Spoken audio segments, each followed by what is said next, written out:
فرزندان استاد در روسیه هستیم، جستجو داریم مکتبایی که در آنجا درس‌های همین از قرآن و مثلا از دین می شود.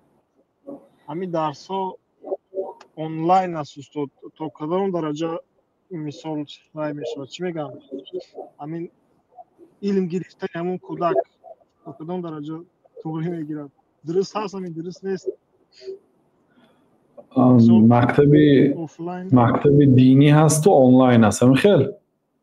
نه اکن مکتبی پورا دینی نیست استاد، در اونجا درس‌های دنیوی هم میشه گذاشته. یک مثلا 2 فن 3 فن از این درس‌های دینی در یک هفته روسی گپ معلوماتی پورا نگرفتیم از این گفته سیموزین، یکین درساشون فقط آنلاین. اما رو گفتیم پرسن که استاد مثلا از تجربه خودتون چه تا کدام درجه همین ممکن است آنلاین درس دادن؟ این در آنلاین درس گرفتن یعنی در حالتهای مجبوری، در حالتهای ضرورت، یعنی آدم میتوند اگر وقتی شرایطی با یک علمدار معلم روبرو نشسته درس خواندن باشد این بهتر است. و در صورتی نبودن بعد یعنی که ما لا یدرک کله لا یترک جله، یک قاعده است که اگر یک چیز به پررگی دریافت کرده نتونید از نصفش هم از بهرش نمیبرید. مثلا حالا شرایطی در یک مسجد نشسته درس شریعت دادن نیست به مردمی تاجیک مثلا، خب اکن نیست شرایط گفته از اینترنت هم بی بهره نمیمونیم بلکه بهره میگیریم.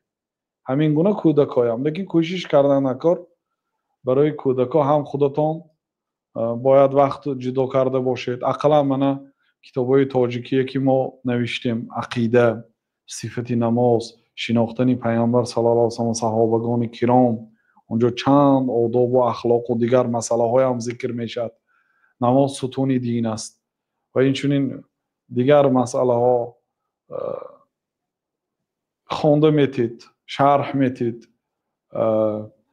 همین گونه غیر از این با اگر استاد یافت شود استاد اجاره میگیرید تا اینکه یا اینکه 4-5 نفر اونایی که در یک منطقه زندگی میکنید فرزنداتون به نزد یک استاد میمونیتون تا اینکه تعلیم گیرد. ولی در دیگر ملت ها خواه مسلمان باشن خواه غیر مسلمان کورس میگیرن در کدام نمودی ساحه های علم ها باشد. حتی ما در قزاقستان دور نمیریم، همین در قزاقستان زناشویهای نو کورس عائله درس میگرفتیم. یعنی بعضی از آنهایی که روانشناس یا از دین اسلام با خبر است، علم شریعت دارد، همین کورس تشکیل کردیم. به زن و شوهر 1 هفته 2 هفته کورس میتیم پولکی درسی اسلوب زندگی، آداب عائله داری، کدام کارها حلال است کدام کارها حرام است و در صورت مشکلی ها چگونه باید علاج مشکلی کرد تا اینکه جنگ و جدال نشود. در عائله جنگ و جدال میشه، 2 کس در یک جا زندگی میکنند و وقتی کرونا ویروس در اروپا هم عائله های بسیار جدا شدند. برای چی در وقتی کرونا ویروس جدا شدند؟ در دیگر وقت نه. برای آنکه دیگر وقتا اونا به وقت از میبیان از کار، یک آمده از کار یکان سر لباسش دیگر میکند با یک کوچه میبرد پر گلکه باید میبیاد و خواب میکنه، سحر میخیزه کار میرد. اینا ساعت بین یا که دقیقه بین هم دیگر میدیدن. وقتی که در یک جا نشستن دیگه جنگ و جنجال شده هم میگرفت. عائله ها در اروپا ایام کووید 19 که همه در خانه می نشستن اون وقتا بسیار عائله ها جدا شد.